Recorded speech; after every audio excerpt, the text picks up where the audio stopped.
Hi, welcome to லியா சமையல். இன்னைக்கு நான் உங்களுக்கு ஒரு புது டிஷ் செஞ்சு காட்ட போறேன். அதான் சிக்கன் வடை. ஓகேவா? அதுக்கு நான் ஃபர்ஸ்ட் சிக்கன் எடுத்து வச்சிருக்கிறேன். இப்படி க்ளீன் பண்ணி கழுவி வச்சுக்கோங்க. இதை வெறும் அந்த போன்ஸ் நம்ம வெறும் சதை மட்டும்தான். ஸோ இதை இப்படி எடுத்து வச்சுட்டு இதை நான் ஃபர்ஸ்ட் மிக்சியில் போட்டு நல்லா பசையாக அரைச்சிக்க போறேன். இப்போ நம்ம அந்த சிக்கனை மிக்சியில் அரைச்சி இப்படி பசையாக எடுத்து வச்சுக்கிட்டோம். இனி இதுக்கு என்னென்ன இன்க்ரீடியன்ஸ் தேவைன்னு நான் காட்டுறேன்.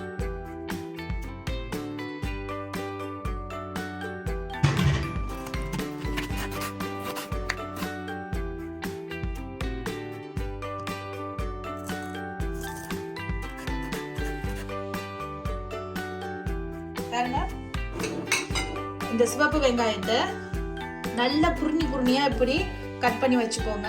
அதோட தேவையான அளவுக்கு பச்சை மிளகா அதையும் நல்லா சின்ன கட் பண்ணி வச்சுக்கோங்க.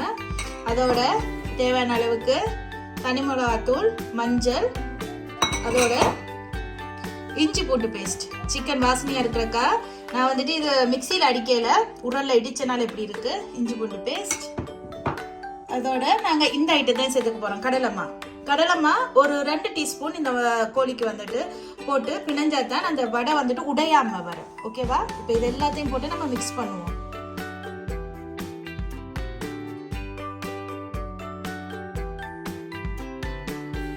ஃபர்ஸ்ட் நம்ம வெங்காயம் போட்டுக்கலாம். தேவையான அளவுக்கு சேர்த்துக்கோங்க. பச்சை மிளகா, கொஞ்சமா இஞ்சி பூண்டு பேஸ்ட், கடலைமா சேர்த்துக்க போறோம்.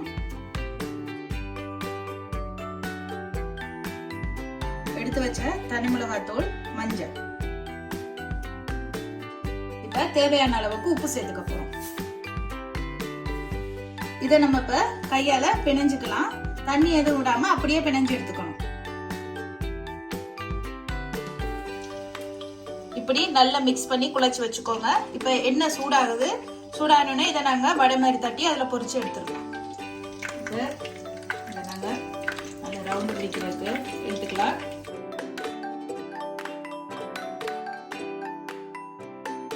இப்போ நம்ம இதை இப்படி தட்டியாச்சு. எண்ணெய் சூடானோடனே நாங்கள் அதில் இதை போட்டு எடுத்துக்கலாம். நம்ம தட்டினதை எண்ணெயில் போட்டுடலாம்.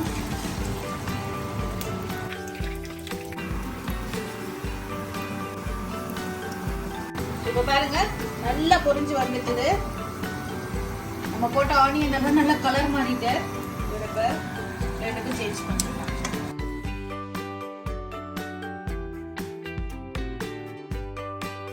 நம்ம கோழி வடை ரெடி ஆயிடுச்சு.